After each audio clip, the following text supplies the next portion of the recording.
Sávio Martins aqui. Fiquei sabendo que o Zacarias não é confiável.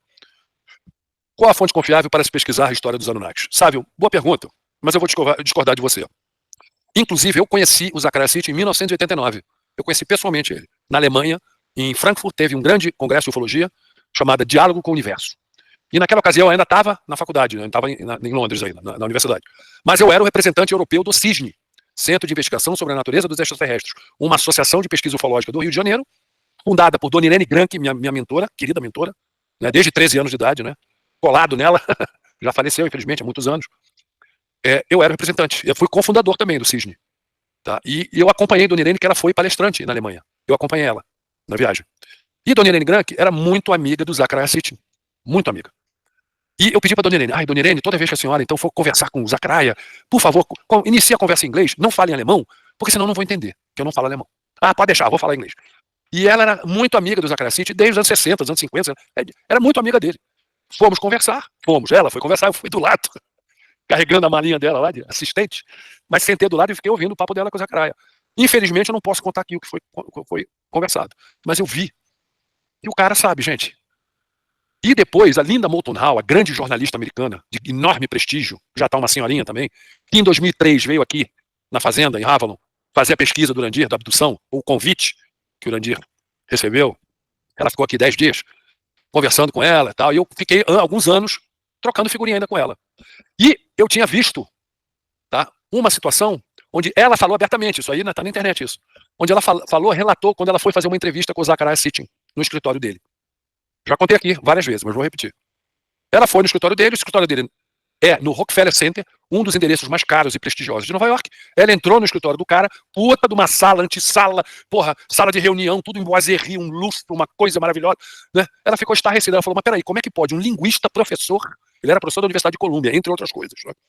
Como que ele banca uma infraestrutura dessa aqui? Como? Ela ficou muito impressionada. Para quem de fato ele trabalha, com quem que ele está? Aí depois, em conversas, tem outras pesquisas, né? Conversas com outras, em outras fontes, aí todas. O que acontece? O Zacarias Sitchin é um office boy do sistema, tá? Ele é um office boy dos poderosos. E Idibel, inúmeras vezes, o Etebilu, como o pessoal conhece, inúmeras vezes falou pra gente que o GO adora falar o que vai fazer, adora alardear as suas coisas, fala abertamente. E foi o que fizeram. As tábuas suméricas são 200 mil, mais ou menos, tá? Divulgadas para a ciência, acho que no máximo 1.500, 2.000. E para cientistas, pesquisadores da esfera anglo-saxão, ou seja, ingleses, americanos. Tá? Pessoal fora dessa esfera não teve acesso. Ou teve acesso de segunda ou terceira mão, não de primeira mão. Já o Zacarias, ele era um office boy do sistema. Ele era um cara do sistema. Tá? Chegaram para ele e falaram, Zacarias, lê esse treco aí, pega essas tábuas, tá aqui, traduz, vê, escreve os livros todos aí de você, mas a gente não vai deixar você documentar, cotar que tábua, aonde, nada. Eles queriam que o conhecimento, que a coisa fosse colocada de maneira assim, meio que sem ser oficial, sabe, meio que, vamos dizer, de uma maneira, vamos dizer assim, obscura, não oficial, tá? Porque as Crônicas da Terra, todos os livros que ele escreveu, realmente o pessoal fica meio assim, né? E muitos sumerólogos acadêmicos criticavam muito o Zacarias Sitchin, criticavam muito. Por quê? Porque é dor de cotovelo, eles não tinham acesso ao que ele teve acesso.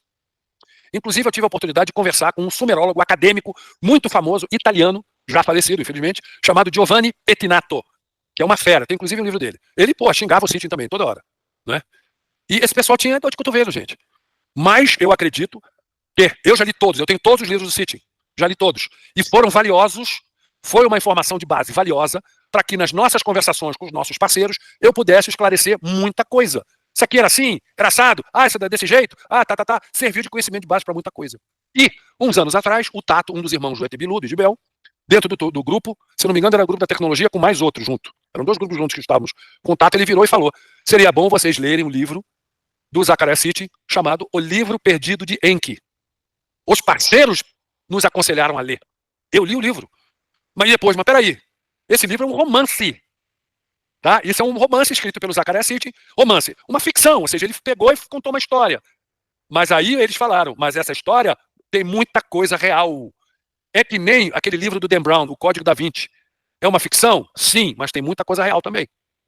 Entendeu? É a maneira de botar a informação, eles disfarçam, mascaram. Um monte de gente, mas isso aí é uma ficção, isso aí não vale nada. Não é bem assim. Tanto é que os parceiros diretamente nos mandaram ler o livro. Então, me falaram que o Zacarias... Não é bem assim. Não é a nossa percepção. Pelo menos a minha, não é.